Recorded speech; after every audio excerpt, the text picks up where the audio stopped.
If you're looking to catch your first dunk, this advice is going to blow your mind.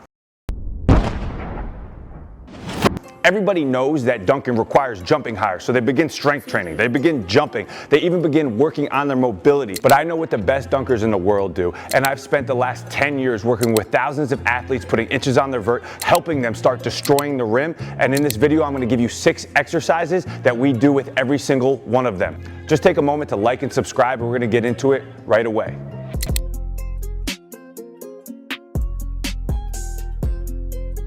All right, your first exercise is super simple. It's just a ball drop to a jump. When you're starting this, I want you to do this. Get completely relaxed, loose. You're gonna let go of the ball and just race it to the ground. You're just gonna let go of the ball and race it to the ground. I don't want you catching it here. I don't want you catching it here. I want you to get all the way to the ground. That's forcing us to get into this low position. Once you start to get comfortable with that, you're just gonna progress it to this. Now I'm catching it and I'm popping in the air. So now I'm quickly relaxing, getting down and up. Quickly relaxing, getting down and up. So once you start to feel comfortable with that first part, just being lax, dropping the ball, catching it at the ground, popping out, I want you to give yourself a target. There's a key thing that we do with all the players we train is give them a goal so they're reaching and striving towards something. So here I have the backboard. For you, it can be a wall. It could be anything you want. You just want something up there to go get. I'm gonna try to get as high as I can on the backboard. I'm still relaxed, picking it up off the ground and then getting up and slapping the backboard. So I touched right there.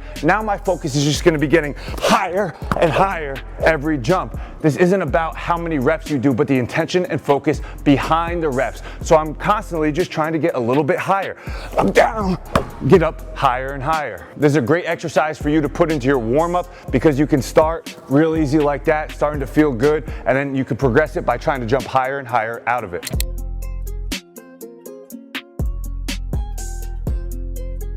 All right, for your second exercise, we're gonna get into where you actually have to carry momentum into the jump. And I love this because you can do it absolutely anywhere. You don't even need to be on a court. You can do it in your basement. And it's just 2-step jumping for distance. So when I teach this, I like to get players started in a squatted posture and I get them in a split stance like this. And now I don't like pushing through the ground. I like being effortless. I like being smooth. And I teach this just by getting down and then we're gonna jump for distance. So if you're doing this in the beginning of your workout, you can start just being as smooth as possible, but I'm jumping for distance with a ball in my hand. I always love to tell my players to be as creative as they want, so you can even throw in stuff like this where you're jumping, wrapping the ball around. You're gonna get more and more comfortable jumping with a ball in your hand. So be as creative as you want, but the key thing with this exercise is just moving and then jumping for distance.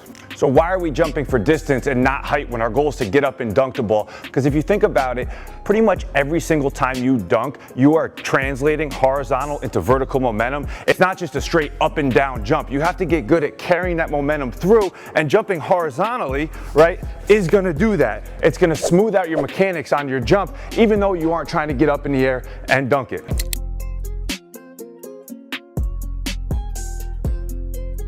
It's time to start getting up. So in that last one, again, we were jumping for distance, but now we're gonna get up in the air. It's the same exact setup where I start squatted here and I'm taking 2 steps, but now I'm just jumping up. So you can just rep this out here, getting down, working on the mechanics and being fluid. But another way I love to progress this is by adding rotation to the jump. And this is pretty cool because you can start and a 360 is easy. Your goal would just to be to spin further and further every time. So I got a 360, it's easy. And if I get right to a 540, that requires a couple things. One, it requires me to jump a certain height and it requires me to move a certain speed. So the more rotations you can get in the air means the faster you're moving and the higher you're jumping. My best athletes can get a full 720. Obviously, I'm not there yet. If you happen to have a hoop, you can easily take this drill right here and we go 2 steps into finishes where we start getting backboard touch finishes, we get net touch, depending on where you are. You're just trying to get up as high as you can and then get into a finish. This is good because it's fun, and the more fun you have, the more you're gonna wanna do it. So look for ways to spice up your training and have fun.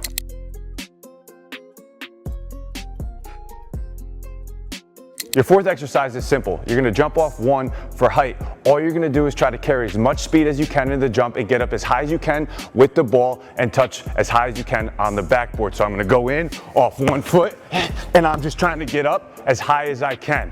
Jumping off one is super easy to progress also. You can take off from different places and different distances. So if I'm getting comfortable jumping from here, getting up and touching the backboard, I can simply just move the spot that I'm jumping from back. So now I'm going to be forced to go a little bit faster because I'm taking off from farther and I'm still getting the backboard. A good goal for this is simply taking off outside the paint and finishing it to a reverse finish. So I go, take off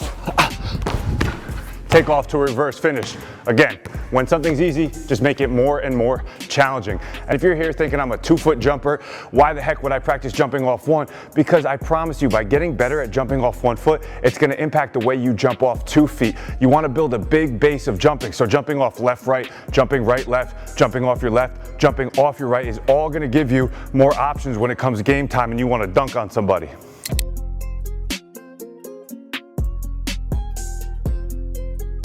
All right, for exercise 5, we're just gonna challenge your footwork. The more options that you have when it comes to jumping, the better. And the best jumpers are able to jump out of a ton of different positions and footworks. Your feet aren't always gonna be able to be perfectly square or aligned. You wanna be able to jump out of a lot of different positions. So we're gonna use a crawl start to a spin just to add some chaos to your jump training. So from here, my knees are under my hips, my hands are underneath my shoulders, and I'm ripping that ball into a spin and then getting up and jumping. So watch here, I get down. From this position, the ball is gonna move before my feet and I am ripping into that. And then I am getting up and jumping.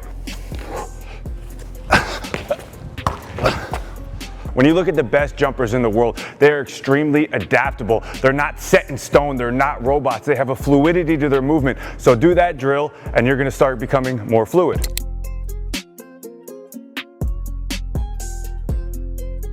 The 6th exercise is the most important by far. Now, if I could only give one exercise to hoopers to get their first dunk, it would be low rim dunking. Again, every professional dunker in the world uses low rim dunking, and if they look back at their childhood, it's probably the thing that they did most. So lower the rim and get after it.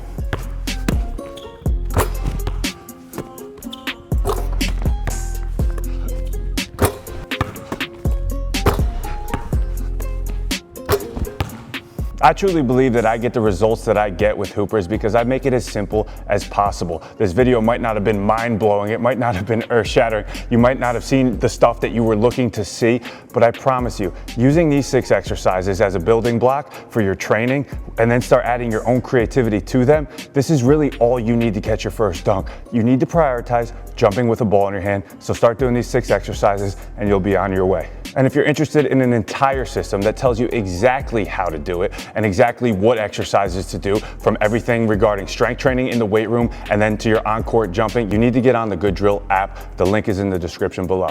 Have a good day.